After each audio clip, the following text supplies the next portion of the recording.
Hello, my dear students, and welcome to your favorite educational YouTube channel, English Wali Ma'am, or as you all popularly know me as Educator Prerna.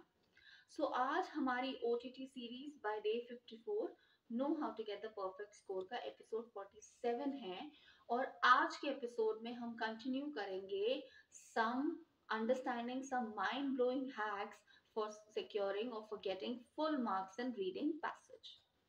जो हमारा previous episode था उसमें हमने case based factual passage जो होता है उसमें कैसे फुल मार्क्स आ सकते हैं, what are certain tips and tricks, what are certain hacks for ensuring that we get full marks in case based factual passage, इसको हमने अंडरस्टैंड किया था and we did this through an example from the SQP of this year. Alright, so आज के episode में जो आपके exam में द वेरी फर्स्ट क्वेश्चन आने वाला है which is going to be a discursive passage और डिस्कर्सिव पैसेज, उसके बारे में हम understand करेंगे. We are going to understand certain tips and tricks or certain hacks through which we we can be sure about getting full marks in this particular passage also. सो हमें clear है कि section A जो है, जो first section है हमारे English board exam का, उसमें दो पैसेजेस हैं. फर्स्ट पैसेज जो है वो है डिस्कर्सिव पैसेज और सेकंड पैसेज है केस बेस्ड फैक्चुअल पैसेज, जिसके बारे में एज आई स्टेटेड कि हम प्रीवियस एपिसोड में डिस्कस कर चुके हैं. आज के एपिसोड में हम बात करेंगे डिस्कर्सिव पैसेज की. सो अभी तक आप लोग के मिड टर्म एग्जाम्स हुए हैं या नाइन्थ क्लास से भी आपके पैसेज प्रैक्टिस करते हुए आ रहे हो, आपके प्री बोर्ड्स भी हुए हैं. सो डिस्कर्सिव पैसेज की क्या अंडरस्टैंडिंग मिली है हमें? डिस्कर्सिव पैसेज क्या होता है? It is basically a passage which conveys emotions, opinions, thoughts of a particular person. All right, they could be thoughts in general, they could be thoughts or opinions of a particular problem, or sometimes it can also be a thing like a travelogue. क्या होता है travelogue? It's a journal that people write while they are traveling to different places. All right, so ये जो discursive passage होता है it somewhere comes from the word discussion. Alright, so basically इसमें आपको कोई एक पर्टिकुलर टॉपिक के ऊपर ओपिनियंस दिए गए होंगे. ऑलराइट, किसी के भी ओपिनियन है, राइटर के ओपिनियन है या किसी स्पेसिफिक पर्सन के ओपिनियन है, थॉट्स हैं. सो ये सब आपको डिस्कर्सिव पैसेज में मिलता है एंड मोस्टली जो सीबीएसई का पैटर्न अभी तक देखा गया है उसमें हमने क्या एनालाइज किया कि डिस्कर्सिव पैसेज जो होता है उसमें एक प्रॉब्लम डिस्कस की जाती है कि क्या ये एग्जैक्टली पहले बताया जाता है प्रॉब्लम क्या है, उसमें उस प्रॉब्लम को अगर if that remains unsolved what can be the consequences in the long run and what are the suitable measures to overcome that particular problem. Alright, so ये होता है हमारा डिस्कर्सिव पैसेज. अब जैसे केस बेस्ड फैक्चुअल पैसेज जो है वो 10 marks का है, वैसे ही डिस्कर्सिव पैसेज भी है वो 10 मार्क्स का है. और इन दोनों में जो कॉमन चीज एक और है वो क्या है, दैट इसमें भी जो आपके पास क्वेश्चंस आएंगे at the end of the passage, the questions that you are required to answer, वो they are a combination of objective type and subjective type. Next जो एक कॉमनैलिटी है, जो एक कॉमन फीचर है, whether it's case based factual passage या फिर the discursive passage, is that कि इसमें भी जो क्वेश्चंस हैं वो ज्यादा डायरेक्ट नहीं होंगे. I told you in the previous episode also कि इन रिसेंट ईयर्स सीबीएसई जो आपसे क्वेश्चंस पूछती है रीडिंग पैसेज में वो थोड़ा ट्विस्ट एंड टर्न करके पूछती है. आंसर जो है वो पैसेज के अंदर ही होता है, it is very well in the passage itself, but आपको क्वेश्चन जो है वो कभी भी डायरेक्ट नहीं पूछा जाएगा. Alright, so that is why I told you that do not make this blunder, do not make this error of reading the questions first. Alright, so अब जितने बच्चे ये एपिसोड देख रहे हैं जिसमें हम डिस्कर्सिव पैसेज की बात करने वाले हैं, I have a request.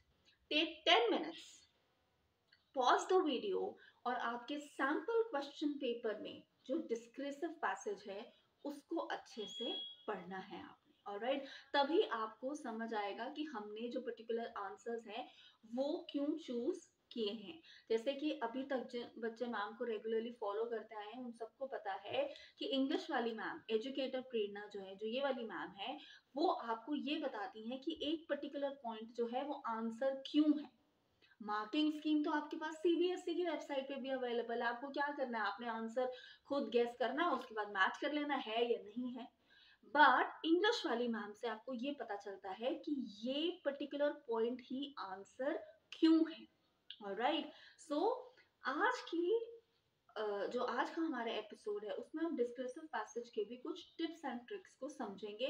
इनमें से कुछ टिप्स जो हैं, कुछ जो माइंड ब्लोइंग हैक्स हैं, वो थोड़ा थोड़ा केस बेस्ड फैक्चुअल पैसेज के जो हैक्स हैं उनसे मिलते जुलते भी होंगे, कुछ थोड़े अलग भी हो सकते हैं। Alright, so let us start with the passage. अब जैसे कि मैम ने आपको बोला कि आप पहले पैसेज पढ़ लो। ओके, वीडियो को पॉज करो और जो सैम्पल क्वेश्चन पेपर इस साल का आया है उसमें जो पैसेज है, जो वेरी फर्स्ट क्वेश्चन आपके एग्जाम में, आपके सैम्पल पेपर में दिया हुआ है, उसको 10 मिनट लगा के अच्छे से पढ़ो। डन? आई एम अज्यूमिंग कि आप सब अब पैसेज पढ़ चुके होंगे, यू पॉज द वीडियो और आप पैसेज पढ़ चुके होंगे। So welcome back. ऑलराइट, सो अब हमने जब पैसेज पढ़ा, डिस्क्रिप्टिव पैसेज, इसमें हमने समझ आया कि वाटर कंजर्वेशन के बारे में बात की गई है कि वाटर जो है एक नेचुरल रिसोर्स है, बट उसकी जो यूसेज है that is not done judiciously, right? People are not wise enough to understand the importance of water and it is mostly used recklessly. ये पहला पॉइंट है उस पैसेज में जो डिस्कस किया गया है। दूसरा जो उस पैसेज का थीम है या उस पैसेज का मैसेज है वो ये है कि कैसे इंडिविजुअल एफर्ट्स जो हैं that can contribute towards the goal of sustainability of water या फिर वाटर कंजर्वेशन। ऑलराइट, जो थर्ड पॉइंट है उसमें हमने बात करी है कि किस तरह से कुछ गवर्नमेंट स्कीम्स या कुछ इंडिविजुअल प्रोग्राम्स जो होते हैं उससे भी हम वाटर कंजर्वेशन का जो गोल है उसको अचीव कर सकते हैं। ऑलराइट, सो ये 3-4 पॉइंट्स मेनली उस पैसेज में डिस्कस किए गए हैं। अब हम चलते हैं towards the main task which is solving the questions given at the end of the passage. अब देखो, एक हैक जो हमें और समझ आया है केस बेस्ड हमने सॉल्व किया। All of you can see this. Now you see that how I have highlighted certain points in the passage which while I was reading this passage I felt that these are important. All right, और इसमें क्या है, कुछ words, कुछ phrases जो हैं उन्हीं को मैंने हाईलाइट किया है। और जैसे कि मैम ने आपको प्रीवियस एपिसोड में बताया था, in the exam you might not be allowed to highlight it, मतलब हाईलाइटर से आप उसको नहीं कर पाओगे, तो पेंसिल से in a way which is not too dark not too light, कि आपको पता चले कि आपने इस चीज को अंडरलाइन करा है आपके अकॉर्डिंग, ये मेन पॉइंट्स हैं पैसेज के। ऑलराइट, और जब हमने ये मेन पॉइंट्स अंडरलाइन करे तो ही हमें समझ आया कि इस पैसेज का जिस्ट क्या है। जो मैंने आपको 3-4 पॉइंट्स बताए वो इन्हीं हाईलाइटेड पोर्शन से ही हमें पता चलते हैं। ठीक है, सो अब चलते हैं towards solving the question.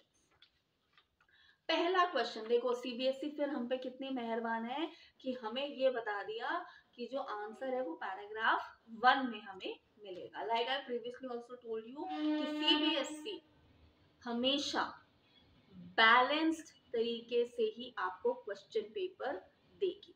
Alright, okay, so it says in paragraph 1, what does the phrase each person's effort towards conserving water can significantly impact the preservation of this vital resource emphasize?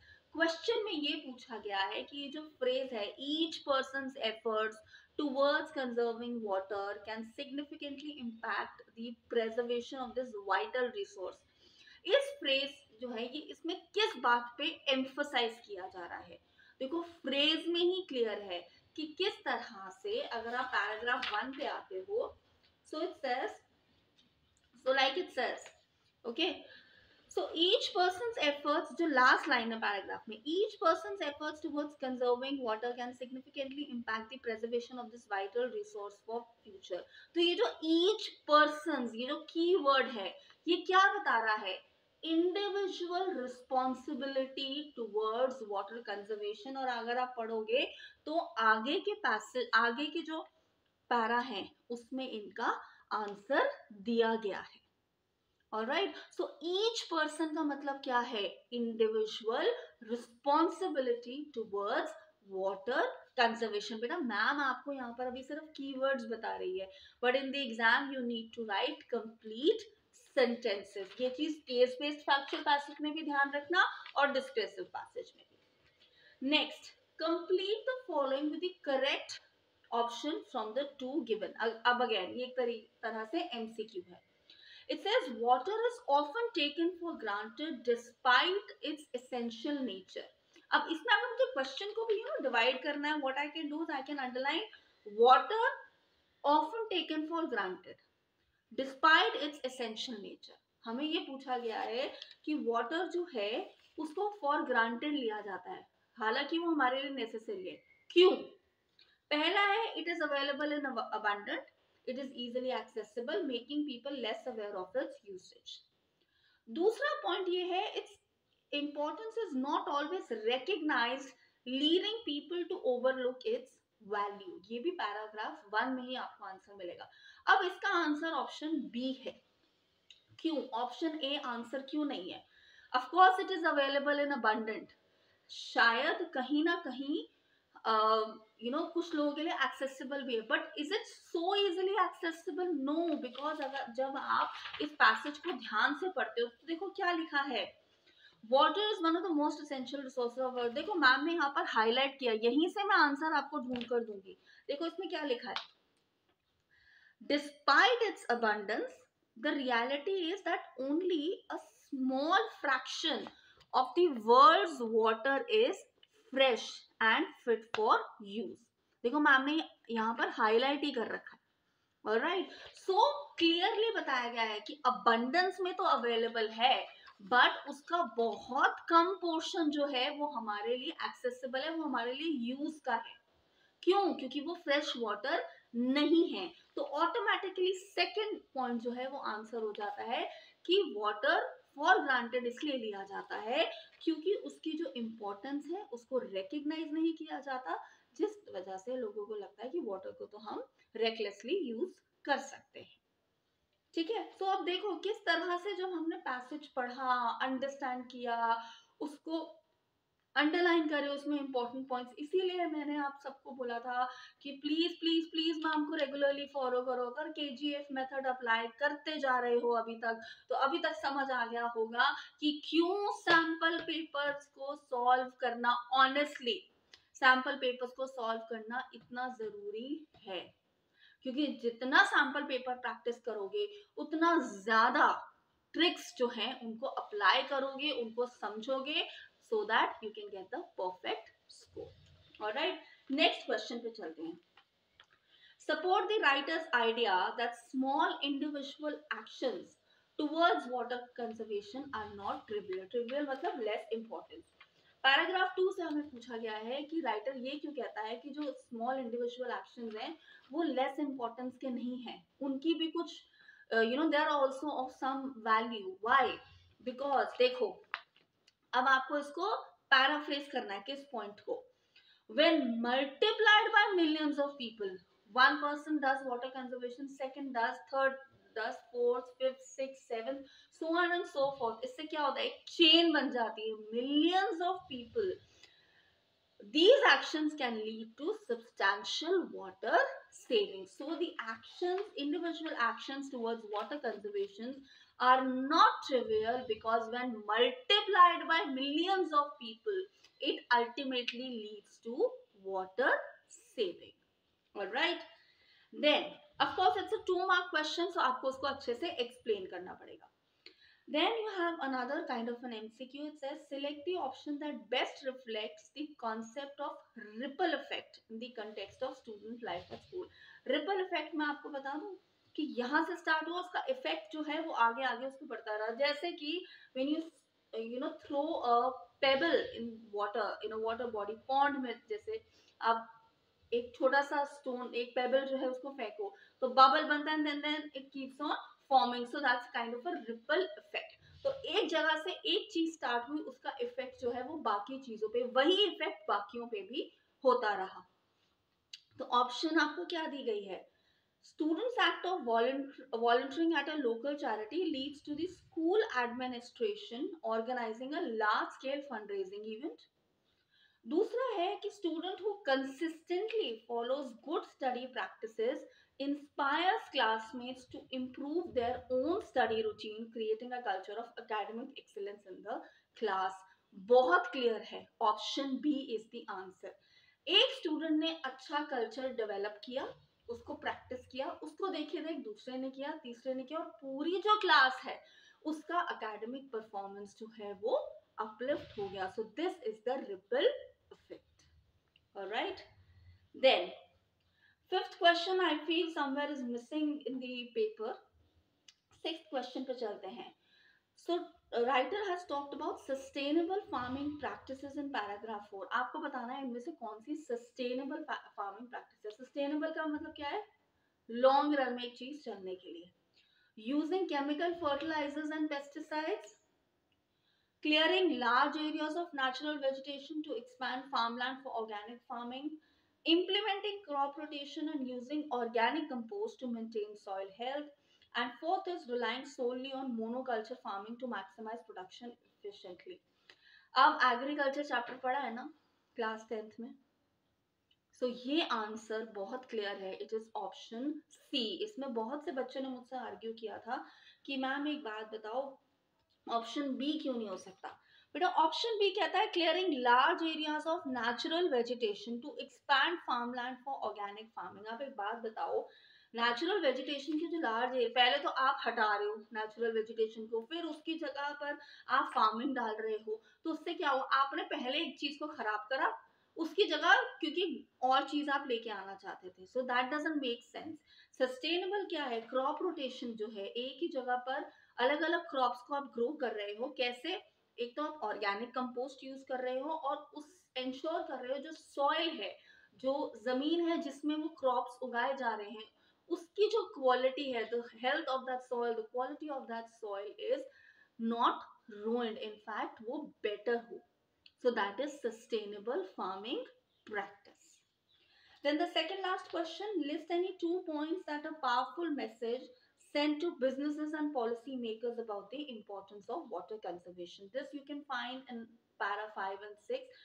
First is, so implementing water efficient technology, that can be 1 point, and second can be bringing out regulations which can help in the promotion of the concept or the practice of water conservation. And last, in the phrase culture of sustainability, the word culture refers to, option A is the answer, a set of beliefs and practices shared by a group. Culture वैसे भी क्या होता है? Set of practices or beliefs which is shared by a particular group. Alright. So आज के episode में जो हमने हैक समझे फॉर डिस्क्रिसिव पैसेज, पहली चीज हमें पैसेज पढ़ना है thoroughly.